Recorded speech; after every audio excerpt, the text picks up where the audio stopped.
الصبح بدا من طلعته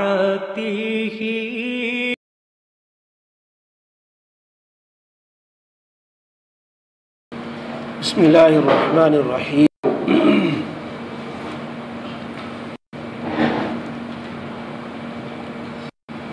تیسرے پارے میں تیسرا رکوع اور سورہ البقرہ کا 25واں رکوع چل رہا ہے۔ آیت نمبر 259 تک آیات آئیں گی۔ آیت نمبر 259 کے بعد آج آیت نمبر 260 ہے۔ وَإِذْ قَالَ إِبْرَاهِيمُ رَبِّ أَرِنِي كَيْفَ تُحْيِي الْمَوْتَى أعوذ بالله من الشيطان الرجيم بسم الله الرحمن الرحيم وإذ قال إبراهيم رب أرني كيف تحيي الموتى قال أولم تؤمن قال بلى ولكن ليطمئن قلبي قال فخذ أربعة من الطير فصرهن إليك ثم اجعل على كل جبل منهن جزءا ثم ادعهن يأتينك سعيا واعلم أن الله عزيز حكيم۔ صدق اللہ۔ اوپر حضرت عزیر علیہ السلام یا کسی اور بنی اسرائیل کے پیغمبر کے واقعے کا ذکر تھا کہ جب انہوں نے اللہ رب العزت سے مرنے کے بعد مردوں کے زندہ ہونے کی کیفیت کے بارے میں سوال کیا اور ان کے دل میں یہ خیال آیا کہ یہ مردے جن کی ہڈیاں جدا جدا ہو گئیں اور جن کے اجزاء بکھر گئے کیسے قیامت کے دن دوبارہ زندہ کیے جائیں گے۔ یہ بطور انکار کے نہیں، شک کے نہیں، بلکہ کیفیت اور انسان کی فطرت ہوتی ہے کہ چاہے جتنا اس کو کسی چیز کا یقین حاصل ہو، لیکن جب تک کہ وہ اپنی آنکھوں سے کوئی چیز دیکھ نہیں لیتا تو اس کے ذہن میں جستجو باقی رہتی ہے اور ایک قسم کی اطمینان کی کیفیت کے لیے اس کے ذہن میں ایک خیال گھومتا رہتا ہے کہ کیا شکل ہوگی اور کیا منظر ہوگا اور کیا صورت ہوگی۔ تو اللہ رب العزت اپنے انبیاء کرام علیہ السلام کو جو یقین کے اعتبار سے کامل و مکمل پہلے سے ہوتے ہیں اور امتحان میں کھڑے ہو چکے ہوتے ہیں، اللہ انہیں اس قسم کے مشاہدات کرا دیتا ہے تاکہ وہ لوگوں کے سامنے دلیل کے انداز میں یہ کہہ بھی سکیں کہ میں دلیل سے تو پہلے ہی یقین دلا چکا ہوں، میں اس چیز کو دیکھ چکا ہوں، میں کوئی اندیکھی تمہیں بات نہیں بتا رہا۔ جیسے نبی کریم علیہ السلام کو اللہ رب العزت نے معراج میں بلا کر جنت کا، دوزخ کا، عالم بالا کا اور فرشتوں کا اور پورے غیبی نظام کا مشاہدہ کرا دیا، تو یہ اللہ رب العزت اپنے انبیاء کے ساتھ کرتا رہا ہے۔ آج کی اس آیت میں ایک اور جلیل القدر پیغمبر اور انبیاء کرام علیہ السلام کے فہرست میں ایک اہم نام حضرت ابراہیم علیہ السلام کا ہے۔ ابراہیم علیہ السلام نے بھی ایک مرتبہ اللہ رب العزت سے بعث بعد الموت یعنی مرنے کے بعد دوبارہ اٹھائے جانے کی کیفیت کا سوال کیا تھا۔ تو اوپر کے سوال میں تو اللہ رب العزت نے خود انہیں کو نمونہ بنا دیا کہ ان کو 100 سال کی موت کی سلا دیا پھر ان کو اٹھایا۔ یہاں پر اللہ رب العزت نے ایک دوسرا طریقہ اختیار کیا۔ ابراہیم علیہ السلام کے بارے میں کوئی یہ شبہ کرے کہ نعوذ باللہ انہیں تھا یا مرنے کے بعد زندگی دوبارہ ہوگی، اس کے بارے میں انہیں کوئی خلجان تھا یا ان کا نعوذ باللہ مکمل نہیں تھا۔ اللہ رب العزت نے یہ سوال جواب کر کے خود ہی اس بات کو صاف کر دیا کہ کوئی شخص ابراہیم علیہ السلام کے بارے میں بھی غلط گمان قائم نہ کرے۔ ابراہیم علیہ السلام اللہ نے کہا کیا تمہیں ایمان و یقین نہیں ہے کہ تم کہہ رہے ہو کہ مرنے کے بعد ہم مردوں کو کیسے زندہ کریں گے، ہم کو دکھلا دیجئے، یہ دکھلانے کے سوال تم ہم سے کر رہے ہو، کیا تمہارے ایمان و یقین میں کمی ہے کیا؟ تو ابراہیم علیہ السلام نے جواب دیا اے اللہ، ایمان کیوں نہ ہوتا، یقین کیسے نہ ہوتا، ہم تو آپ کی کیسی چیزوں کا مشاہدہ کر چکے اور ذرہ ذرہ تیرے وجود کی، تیری قدرت کی گواہی دے رہا ہے۔ ہم نے بچپن سے جب سے آنکھ کھولی تیری توحید کے گن گائے ہیں، سب سے مقابلے کیے، تیری وحدانیت کے دلائل دیے، تو مجھے یقین کیوں نہیں ہوتا؟ مجھے یقین کے اعتبار سے میرا سوال نہیں، بلکہ ایک چیز دیکھی نہیں ہے اور جو چیز دیکھ لی جائے تو دیکھنے کی کیا بات، دیکھ لینے کے بعد دل کی بات اور کچھ اور ہی ہوتی ہے دیکھنے کی بات، اس لیے دیکھنے کے سوال کر رہے ہیں اللہ، اور کوئی یقین کی کمی کی وجہ سے سوال نہیں ہو رہا ہے۔ اللہ رب العزت نے یہ سوال کر کے ابراہیم علیہ السلام سے یہ جواب دلا کر کے گویا اس مسئلے کو صاف کر دیا کہ ابراہیم علیہ السلام نے سوال کیوں کیا، تو جواب بھی دے دیا گیا کہ وہ دیکھنے کے لیے سوال کیا کہ ایک چیز یقین میں کے درجے میں ہوتی ہے، اس کو علم الیقین کہتے ہیں، اور جب آنکھوں سے وہ چیز مشاہدے میں آ جاتی ہے تو وہ عین الیقین میں آتی ہے۔ علم الیقین سے ایمان و یقین تو بنتا ہے، لیکن عین الیقین سے اطمینان و سکون ملتا ہے، تو اس لیے عین الیقین کا سوال تھا کہ وہ چیز مشاہدے میں آ جائے گی تو دیکھنے کی بات ہی اور ہوتی ہے۔ چنانچہ اللہ رب العزت نے ابراہیم علیہ السلام سے کہا کہ ٹھیک ہے، اب تمہیں وہ چیز دکھلا دی جاتی ہے کہ ہم کیسے مرنے کے بعد مردوں کو زندہ کریں گے۔ چنانچہ اللہ رب العزت نے انہیں حکم دیا کہ آپ ایسا کریں، 4 پرندے لے لیں۔ اب وہ کون سے پرندے تھے؟ روایتوں میں آیا کہ مور، مرغ، کبوتر، کوا، 2 میم سے اور 2 کاف سے، کبوتر، کوا، مور، مرغ، یہ 4 جو ہے پرندے لیے۔ اللہ رب العزت نے کہا کہ ان کو ذبح کرو، ذبح کر دیا، کہا کہ ان کے اجزاء بنا لو، اجزاء بنا لیے، کہا ان کو کوٹ دو، آپس میں قیمہ بنا دو، پر سمیت سر سمیت سب کو قیمہ بنا لو، اور کہا کہ ان کو 4 اجزاء میں متفرق طور پر رکھاؤ، 4 پہاڑیوں پر الگ الگ، اور اس کے بعد پہلے کہا کہ یہ جو پرندے تم نے لیے ذبح کرنے سے پہلے ان کو خوب ہلا لینا، مانوس کر لینا کہ تم سے تمہاری بولی پہچاننے لگ جائیں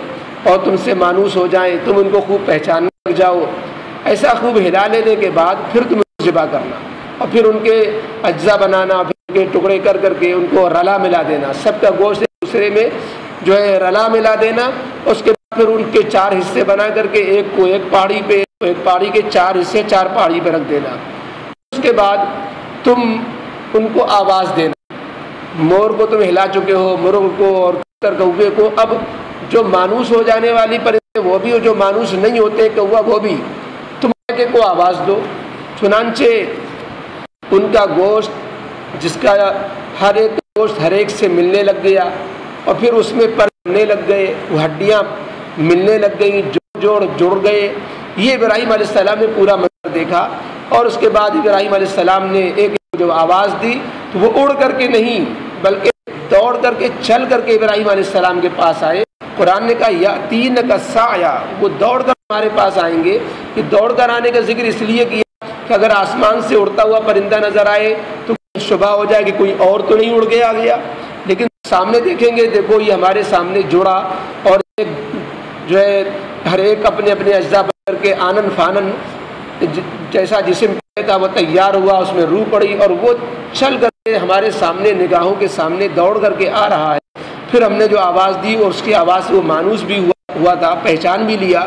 تو اللہ رب العزت نے اس طریقے سے یہ منظر اور یہ تماشا حضرت ابراہیم علیہ السلام کو مرنے کے بعد کی زندگی کا دکھا دیا۔ یہ انبیاء کرام علیہ السلام کو یہ بات دکھلا دیے جاتے ہیں۔ اللہ کو یہ قدرت ہے کہ اللہ ہر ایک کو اور ہر جاندار کو، ہر مرے ہوئے کو اس طریقے سے کر کے کو دکھلا دے، لیکن اللہ رب العزت ہر ایک کو نہیں دکھاتے۔ اگر اللہ رب العزت ہر ایک کو دکھا دے تو پھر دنیا جو دارالامتحان ہے، اور اصل دنیا میں انسان کے لیے مطالبہ یہ ہے کہ وہ غیب پر ایمان لائے، اور غیب پر ایمان لانے میں یہ ہے کہ نبی پر اعتماد کر کے، اپنے وقت کے نبی پر اعتماد کر کے وہ جو بتائے ان پر یقین کرے، ان پر ایمان لائے۔ یہ ایمان بالغیب اور یہ امتحان باقی نہیں رہے گا۔ اگر سب کو دکھلائی دیا جائے تو دنیا میں کون کافر بچے گا؟ اور دنیا کے اندر ایمان اور دونوں چیزیں کیسے چل پائیں گی؟ اور دنیا کے اندر جو ہے شیطان کی پھر ضرورت ہی کیا رہے گی؟ امتحان کی بھی ضرورت ہی، امتحان کی شکل ہی باقی نہیں رہ جائے گی، ہر ایک ایمان والا ہوگا۔ تو اللہ تعالیٰ نے انبیاء کو اس لیے دکھلا دیا کہ وہ امتحان کے مرحلے سے گزر چکے ہوتے تھے، ان کا ایمان بالکل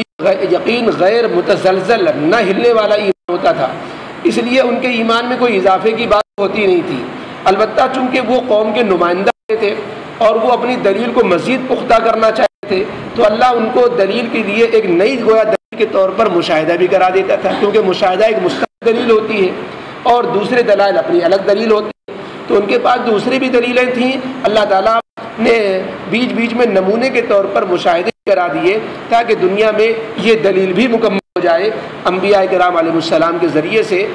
تاکہ اب جو لوگ ایمان لانا چاہتے ہیں وہ ایمان ان کے لیے مزید راہیں کھل جائیں، اور جو ایمان نہیں لانا چاہتے ان کے لیے حجت پوری ہو جائے۔ اس لیے رب العزت نے ابراہیم علیہ السلام کے ذریعے سے اور پیغمبروں کے ذریعے سے مرنے کے بعد کی زندگی کی کیفیتوں کا مشاہدہ کرا دیا، ورنہ ان کے ایمان و یقین میں کوئی کمی نہیں تھی، مشاہدے کے بغیر بھی وہ ایمان و یقین کا کامل تھا۔ مشاہدے سے ایک دلیل میں اضافہ ہوا، اطمینان میں اضافہ ہوا۔ ایمان اور چیز، اطمینان اور چیز ہے۔ حضرت ابراہیم علیہ السلام سے جب اللہ نے کہا کیا ایمان نہیں، تو انہوں نے ایمان کیوں نہیں، ایمان تو ہے، ہم ایمان کے لیے سوال نہیں کر رہے تو اطمینان کے لیے سوال کر رہے ہیں۔ ایمان نام ہے کہ اللہ پر، اللہ کے نبی پر اعتماد کرتے ہوئے اس کی باتوں کو سچا یقین کرنا، یہ ایمان۔ اور اطمینان ہے آنکھوں سے دیکھ لینے سے دل کو سکون مل جانا، تو اطمینان تو مشاہدے سے حاصل ہوتا ہے اور ایمان مشاہدے کے بغیر بھی حاصل ہو جاتا ہے۔ تو یہ اطمینان کا سوال تھا، ایمان کے لیے میں کمی کا سوال نہیں تھا جس کو دور کرنے کے لیے انہوں نے سوال کیا ہو کہ مرنے کے بعد کی زندگی کو پایا جائے۔ فرمایا وَإِذْ قَالَ إِبْرَاهِيمُ رَبِّ أَرِنِي كَيْفَ تُحْيِي الْمَوْتَى، اور وہ واقعہ بھی قابل ذکر ہے جبکہ ابراہیم جیسے عظیم الشان پیغمبر نے اپنے رب سے کہا ربی، اے میرے پروردگار، ارینی کیف تحیی الموتى، آپ دکھلا دیں کہ آپ مردوں کو کیسے زندہ کریں گے۔ مردوں کو آپ زندہ تو کریں گے، بالکل یقینی بات ہے، لیکن مردوں کے زندہ کرنے کی کیفیت کیا ہوگی، مجھے کیفیت میں کیفیت دیکھنا چاہتا ہوں۔ جیسے موسیٰ علیہ السلام نے کہا میں آپ کو سن تو رہا ہوں لیکن میں آپ کو دیکھنا بھی چاہتا ہوں، تو دیکھنے کا شوق ہوتا ہے، اور انسان کے اندر اللہ نے ریسرچ اور جستجو کا مادہ رکھا ہے۔ اور بعض مفسرین نے یہاں پر ایک واقعہ لکھا کہ ابراہیم علیہ السلام کے ذہن میں اللہ سے سوال کرنے کی داعیہ پیدا کیوں ہوا، کہ مجھے مرنے کے بعد مردوں کو زندہ کرنے کا منظر دکھائیے، یہ کیوں ان کے ذہن میں یہ سوال آیا؟ تو آتا ہے کہ یہ دو واقعے لکھے کہ ایک مرتبہ ابراہیم علیہ السلام نے سمندر کے کنارے دیکھا کہ ایک لاش پڑی ہوئی ہے، اور وہ سمندر کا پانی بعض دفعہ اس میں جوار ہوتا ہے، جب پانی اترتا چڑھتا ہے تو جب پانی آتا ہے تو لاش پانی میں ڈوبتی ہے، تو مچھلیاں اس کو کھاتی ہیں لاش کو، جب پانی اتر جاتا ہے تو درندے آ جاتے ہیں اس کو نوچ کھاتے ہیں،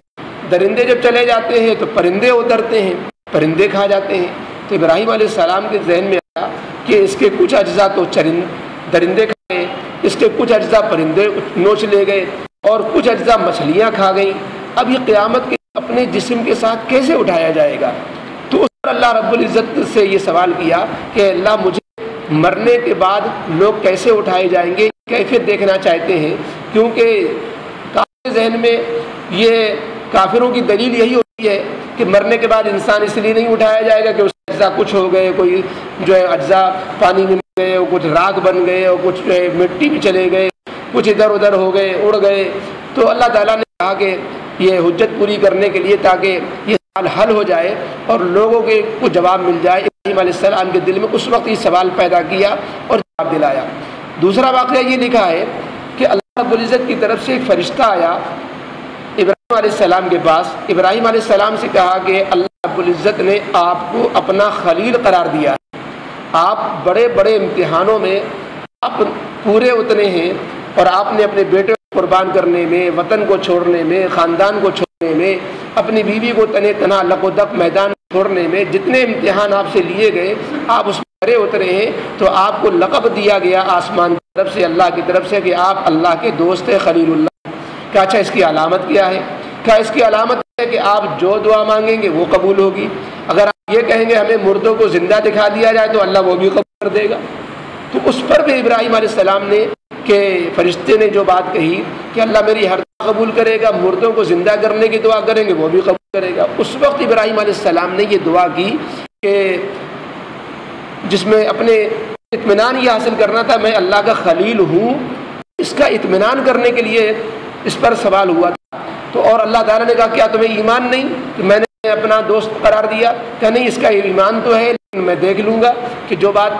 معیار قرار دی ہے وہ معیار سامنے آ جائے۔ تو اس وقت دعا ابراہیم علیہ السلام نے کہ مردوں کے زندہ ہونے کی کیفیت کو مجھے دنیا میں دکھا دیا جائے، یہ اس وقت سوال ہوا۔ بہرحال جو بھی شکل پیش آئی، ابراہیم علیہ السلام نے اللہ سے سوال کیا، رب ارینی کیف تحیی الموتى، اے میرے پروردگار مجھے دکھلا دیجئے مردوں کو زندہ کرنے کی کیفیت۔ قال اولم تؤمن، اللہ تعالیٰ نے کہا کیا تمہیں ایمان نہیں؟ قال بلا، ابراہیم علیہ السلام نے جواب دیا کیوں نہیں، اے اللہ آپ تو عالم الغیب ہے، اگر ایمان نہ ہوتا تو آپ کو کوئی علم میں ہوتا۔ تو اللہ تعالیٰ تو عالم الغیب ہے، جانتے ہیں ابراہیم علیہ السلام ایمان و یقین میں مکمل ہے، لیکن یہ سوال جواب کرایا گیا تاکہ آئندہ کے آنے والے انسان سمجھے کہ وہ ایمان کے شبہ کا کوئی سوال نہیں تھا۔ وَلَٰكِن لِّيَطْمَئِنَّ قَلْبِي، کہ دیکھنے کی بات اور ہوتی ہے، اس لیے میرے دل کو سکون مل جائے گا۔ جو ہم دیکھ لیں گے تو ایک جستجو جو ذہن میں رہتی ہے کہ کیفیت بنے گی، اللہ رب العزت کو قدرت سب ہے، کیا شکل بنے گی، وہ شکل سامنے آ جائے تو اور اطمینان ہو جائے۔ قال فخذ اربعۃ من الطیر، اللہ نے اس کی صورت بتائی کہ آپ اس منظر کو دیکھنے کے لیے ایسا کریں کہ 4 پرندے لے لیں، فخذ اربعۃ من الطیر، 4 پرندے لے لیں، اور آگے یہ کہ 4 پرندوں کو آپ ان کو ٹکڑے ٹکڑے کر دیں، فصرہن الیک، اور ان کو 4 پہاڑوں پہ تقسیم کرنے کے بعد ان کو آپ پھر ان کو اپنی نہیں فصرہن الیک، اور ان پرندوں کو اپنی طرف ہلا بھی لیں، 4 پرندے لیں، ان کو اپنی طرف ہلا لیں، خوب اچھی طرح مانوس کر لیں، اور پھر اس کے بعد ان کے ذبح کر کے ان کے ٹکڑے وغیرہ بنا کر کے ان کو 4 پہاڑوں پہ رکھ دیں۔ ثم جعل علی کل جبل منہن جزءا، پھر ہر ایک پہاڑ پر ان 4 پرندوں میں سے جن کو آپ نے جو رلا ملا کر کے ایک کر دیا ہے، ٹکڑے ٹکڑے کر کے، منہن جزء، ان میں سے ایک ایک جز ہر ایک پہاڑ پر رکھ دیں۔ ثم ادعوہن، پھر ان کو آپ جگہ سے ایک ایک کو بلائے، یاتین سعیا، تو دیکھیں گے آپ کہ وہ آپ کے پاس دوڑتا ہوا چلا آ رہا ہے۔ تو قیامت کے دن بھی یہی ہوگا کہ انسان کی ہڈیاں، انسان کی راکھ، انسان کے اجزاء کچھ بھی ہو گئے ہوں، دریا میں کچھ بہا دیے گئے ہوں، کچھ پرندوں نے کھا لیا ہو، کچھ درندے کھا گئے ہوں، کچھ ہوا میں اڑ گئے ہوں، کچھ ادھر بکھر گئے ہوں، اللہ کا ایک حکم ہوگا، سب دوڑتے ہوئے زندہ ہو جائیں گے۔ اللہ کا ایک حکم ہوگا کن فیکون، تو اللہ کو دیر نہیں لگے گی، جیسا کہ تمہاری آواز پر سارے پرندے جڑتے ہوئے چلے آئے۔ ثم ادعوہن یاتینک سعیا، پھر آپ ان کو پکارے وہ آپ کے پاس دوڑتے ہوئے آئیں گے۔ یہی اللہ تعالیٰ قیامت کے دن بندوں کے ساتھ فرمائیں گے اور ساری جاندار چیزوں کے ساتھ۔ وَاعْلَمْ أَنَّ اللَّهَ عَزِيزٌ حَكِيمٌ، اب ذہن میں یہ سوال ہوتا ہے کہ یہ پرندوں کو کیوں چنا، پھر 4 ہی پرندے کیوں تھے، اور وہ 4 خاص قسم کے کیوں تھے، پہاڑ پہ کیوں رکھوایا؟ تو اللہ تعالیٰ فرماتے ہیں کہ اللہ کی حکمتیں اور اللہ کی قدرتیں کا اندازہ نہیں ہو سکتا۔ وَاعْلَمْ أَنَّ اللَّهَ عَزِيزٌ حَكِيمٌ، اور یقین کرو کہ بے شک اللہ قدرتوں والا ہے، حکمتوں والا ہے۔ اللهم صل على سيدنا مولانا وحبيبنا وشفيعنا محمد وعلى آل سيدنا محمد وآله وصحبه وبارك وسلم۔ ربنا ظلمنا أنفسنا وإن لم تغفر لنا وترحمنا لنكونن من الخاسرين۔ ربنا لا تزغ قلوبنا بعد إذ هديتنا وهب لنا من لدنك رحمة إنك أنت الوهاب۔ ربنا هب لنا من أزواجنا وذرياتنا قرة أعين واجعلنا للمتقين إماما۔ اللهم إنا نسألك إيمانا كاملا ويقينا صادقا وقلبا خاشعا وعملا متقبلا ورزقا واسعا وشفاء من كل داء۔ اللهم إنا نعوذ بك من جهد البلاء ودرك الشقاء وسوء القضاء وشماتة الأعداء۔ اللهم إنا نسألك العفو والعافية في ديننا ودنيانا وأهلنا وأموالنا۔ اللهم إنا نسألك العفو والعافية في الدنيا والآخرة۔ اللهم إنك عفو كريم تحب العفو فاعف عنا يا كريم۔ صلى الله تعالى على خير خلقه محمد وآله وصحبه أجمعين برحمتك يا